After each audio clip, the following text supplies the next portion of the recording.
3,000 years ago, there lived an Egyptian pharaoh whose name was Tutankhamun, or more commonly known as King Tut. Yes, you must have heard of him.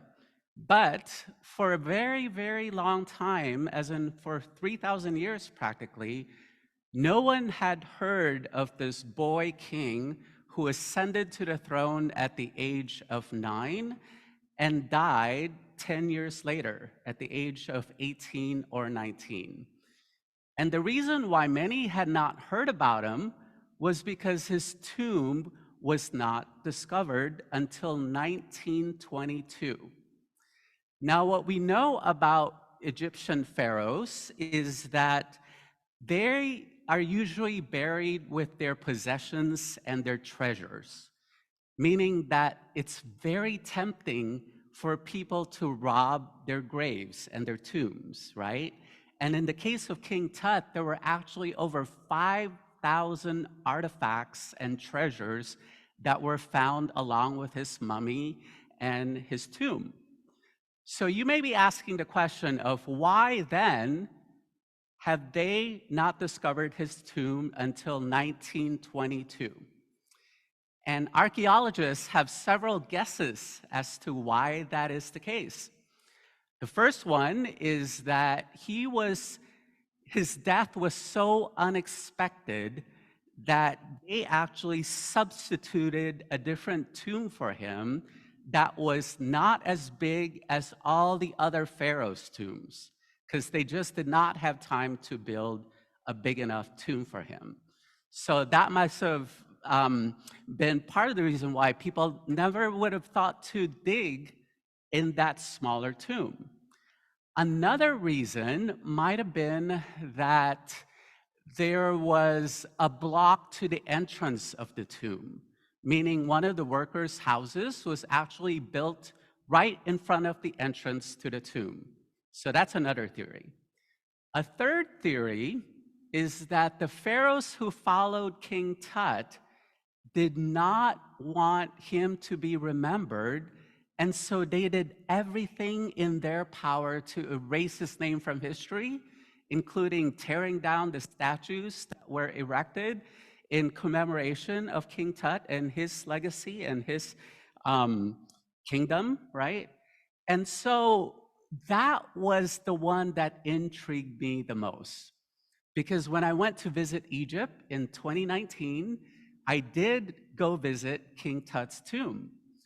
And what I found out during that moment was that ancient Egyptians, believe that you die not once, but twice, right? Isn't that fascinating? So the first death is when you take your last breath. And that's when they bury you and you supposedly go to the underworld. But the second form of death is when people stop saying your name and they stop remembering who you are, which is how they tried to kill King Tut the second time around by erasing his name from history books and from the collective memory until 1922, when all of a sudden he came back to life. It's as if he had a resurrection of a sort, right? And that's when the whole world began to say his name and he came alive again. Now, fast forward to 2017, there's this company called Pixar and Disney that made a movie called Coco. How many of you have seen that movie? Raise your hands. All right, no, quite a bit of you, right? So if you'll recall in this movie, the main character's name is Miguel. And Miguel was forbidden, he was a young boy, he was forbidden by his family to play any kind of musical instrument or to sing or anything that remotely resembles music. And the reason for that is that his great-great-grandfather ran out on the family unexpectedly and disappeared from the face of the earth. Now, the only person who even remembered or could say this great-great-grandfather's name was Miguel's great-grandmother, Coco, which is who the movie is named after. Now, she would mention his name, but she suffered from a disease called Alzheimer's, which makes one forget, right? And so one day, during El Dia de los Muertos, which is also called the Day of the Dead, a tradition that Mexicans and Aztec people celebrated, Miguel accidentally and magically entered the land of the dead, right? Which is where all our ancestors go and all our loved ones go when they die. It's literally crossing this bridge to get there. And Miguel, after a while, I'm not going to tell you the whole story here, but he actually ended up trying to find his great-great-grandfather in the land of the dead. And initially, Miguel thought that he was related to the superstar rock star in Mexico named Ernesto de la Cruz, a very famous musician. And he thought that the reason why he didn't see his great-great-grandfather again was because he got famous and all of a sudden left his family. But, and here's a spoiler alert for those of you who haven't seen the movie, he eventually finds out that Ernesto was not his great-great-grandfather after all, but rather the guy who accompanied him. He thought he was a homeless and nobody, but it ended up that that guy, Hector, was actually the one who gave birth to Coco and was indeed Miguel's great-great-grandfather, right? Which was so surprising to him. And at the end of the movie, the greatest fear is not just that Miguel wouldn't be able to get back in time, meaning back to the land of the living before sunrise, but the other fear is that his great-great-grandfather's name, Hector, will not be said out loud, and that Hector would disappear from the face of the world, both the land of the living and the land of the dead. And again, since we're into spoilers here, at the end of the movie, what saves this whole family and what saves the whole situation was Miguel learning that the reason why Hector died was because he wrote most of these songs that was popularized by Ernesto and Ernesto stole it from him after he poisoned Hector to death. Are you with me so far? And are you all remembering this story at this point, right?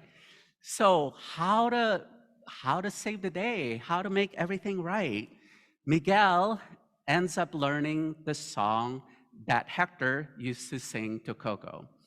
And do you remember the song? Remember me, right? I'm not going to sing you the rest of the song because, this is what the music video is for, that we're going to play after the sermon. But this song talks about how when we remember someone, that's when we bring them alive again, and that's when their presence becomes tangible and palpable in our lives. So at the end of the movie, it's a very sweet scene.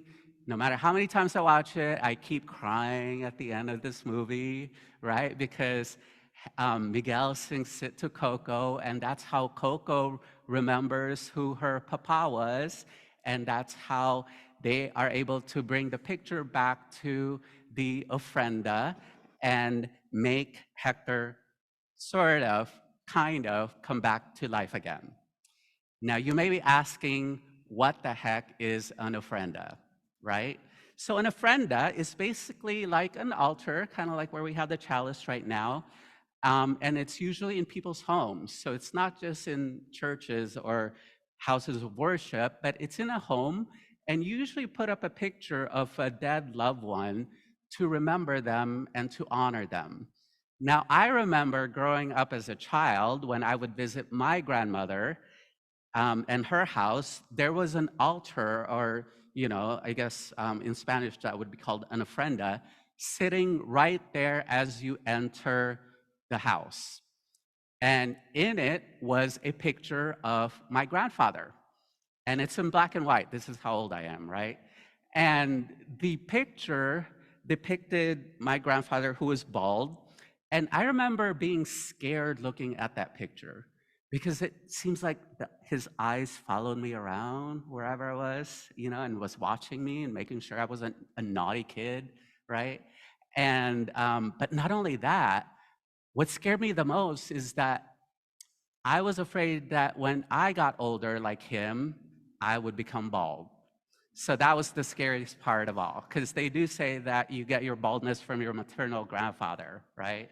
So anyway, that was my first exposure to an ofrenda where my mother would make flower arrangements in front of this picture and sometimes put food and beverages in front of it. It's to honor our dead loved ones. And so again, I thought it was interesting that through music, that not only did Hector come alive again, but Coco came alive, and the rest of the family came alive and began to accept Miguel playing a guitar and playing music for the rest of the family. So that's also when Miguel came alive in that moment. So there was a second life, so to speak, after all this death that has happened, and after he was told that he couldn't play music anymore. And it made me think about different cultures and throughout time and history of how there's so many references to dying a second time, just like the Egyptians and the Aztecs and the Mexicans believe, right? And what would it mean for us to not have people die the second time around? So today we are going to engage in an activity that would name the names of our dead loved ones so that they wouldn't need to die a second death. And later on, the choir is going to sing a song for us called We Are, which is actually from our Teal hymnal. This was written by Issei Barnwell. And the chorus says that we are the breath of our ancestors. And I'd like to add to that that not only are we the breath of our ancestors, but we breathe new life to our ancestors whenever we say their names out loud. And that whenever we do that, we acknowledge that they're not gone, but their presence is very much here with us. Again, in Hispanic and Latinx culture, there's a moment when you name the name of a dead loved one and you say presente, meaning present, right? To acknowledge that they are really here with us whenever we mention their names aloud. So we will honor our ancestors later on today and make sure that they are alive in our memories, as the children was telling us earlier about what memories mean, right? And we will hold them in our hearts and in our minds to keep their legacy and their memory alive. Hi, and welcome to Getting the Message, where we dive deeper into today's service themes. We hope that you might appreciate the background of the choir rehearsing. In case you can hear it, we're going to do our best to make sure that that is not present in the audio, but it's a little gift for you if it is present in your audio. Reverend Jonipher, it's great to get to sit down again. Thank you, Amber. Likewise. So Remembrance Sunday is a kind of a special but regular special service, an annual service that we have here at Fourth Universalist. Right. So it's something that is kind of built into the life of our congregation. This Sunday that's important for stepping back and remembering those we've lost and grieving and holding that space. Although this will be the first time for me. That's true. Or it was the first time for me, I should say. Have you had Remembrance Sundays at other congregations that you've been part of? Something similar, but not quite exactly done the same way. So this way of doing Remembrance Sunday, as remembering a bunch of people taking this day to specifically grieve, to remember, to honor, is a very like Fourth U kind of way of doing things. Yeah, and it was interesting to see how the worship arts team, for example, provided the institutional memory because, again, this was my first time Right. doing that. And there was quite a bit of back and forth around whether or not we're going to also um, have a separate service for Halloween, but there's just not enough Sundays in the month of October. And we decided to just have the Remembrance Sunday commemoration. And the tone of it, we wanted to keep a more reverential tone because Halloween sometimes could get out of hand with kids and maybe even adults coming in costume and having a lighter feel versus we wanted to make sure that we do take this intentional time to honor our ancestors and those who have gone before us. I will admit the, you know, this is my reason for ever buying a costume is for Halloween Sunday here. So it is a year without a costume for me. Because, this is my usual time that I come in costume somewhere. Well, there's 3 more days, It's true. We can see what so happens. there's plenty of other opportunities for you to Um, engage in the festivities. but I think it's interesting with Halloween, like Remembrance Sunday and Halloween coming up so close against each other this year, Mhm, where in past years we've been able to spread them out a little bit. mhm, But Samhain and so many of these other like uh, cultures mhm. have basically, times of remembrance, times of like honoring the dead at this time of year. Do you think that there's a particular reason, like why fall harvest season? Like what about that makes people think like, okay, dead people? Well, again, this is my first year here in New York and witnessing the changing of the seasons, for example. And it may be because Central Park, I overlook it from my living room, and you could actually see the colors changing and the leaves falling. So perhaps that evokes a sense of nature has a way of going through the cycles of life and death and rebirth. And so it's a great observation in terms of we are part of nature. We too as human beings go through this whole process of living and dying. Now the whole question of rebirth is one that many theologians have debated over the years, and even Unitarian Universalists don't necessarily have a unanimous or a unified theology around it. But I do feel like indigenous cultures acknowledge that the dead are not as far away as we think. So there's a certain sense of closeness to those who have gone on before us versus in Western society and Western culture. Perhaps that's it especially with the scientific rational perspective that we tend to isolate and relegate death to something that happens in a clinical setting like a hospital, for example. And many of us don't even get to see the body. And people are either cremated or just put in a casket without an opportunity to have that um, that moment to both say goodbye and then in the future to remember those who have gone before us. So this is a great opportunity for us to come together as a community and grieve, I feel like, and also to celebrate the life of, again, those who have gone before us. As you were there's about 18 different things that I, felt like I could bring up there. But one of the things that I was thinking about as you were talking is, like you're saying, the Western culture. And I mean, we saw it especially with COVID, like that was Mhm. basically like, Yeah, okay, these yeah, older elder communities, like, yeah. bummer. Hmm. If Yeah. they, that's, there was sitting House representatives that were I'm sure that the grandparents would be okay with dying if it means that we can have our freedoms Hmm. about like the COVID lockdowns and things like that. Hmm. So we have like this really negative attitude towards aging. We have this really scared attitude towards death, and like it makes me think. I've been doing, I've been reading the Iliad, and there was much more of a sense of like that, like they weren't particularly excited about death, but that it wasn't like a lot of cultures had a very different view of death, a very different relation to death, whereas like we view it as like the end of productivity, because we're a very capitalist culture, but that it's something that we're afraid of instead of something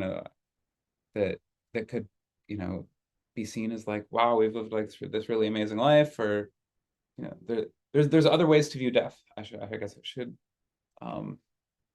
Indeed. And I wonder if the fear of death is more about what one is not able to accomplish with the finitude of life, with the short lifespan that we have on this planet.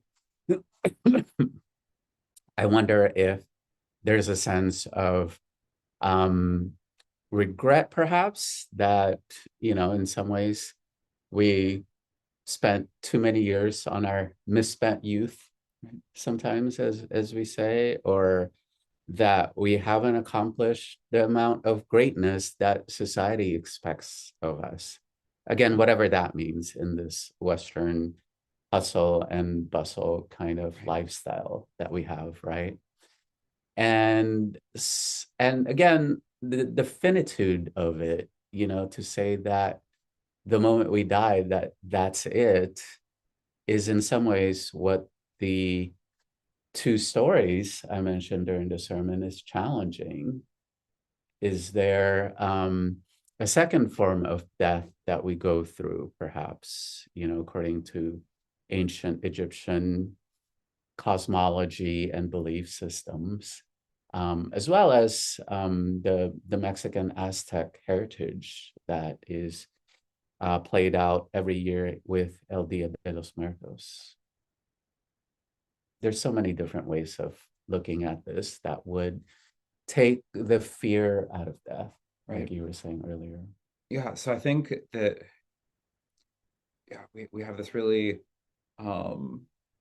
in American culture, maybe in particular, because I wouldn't dare say it's a universal thing, but that we have this compartmentalizing of death too, and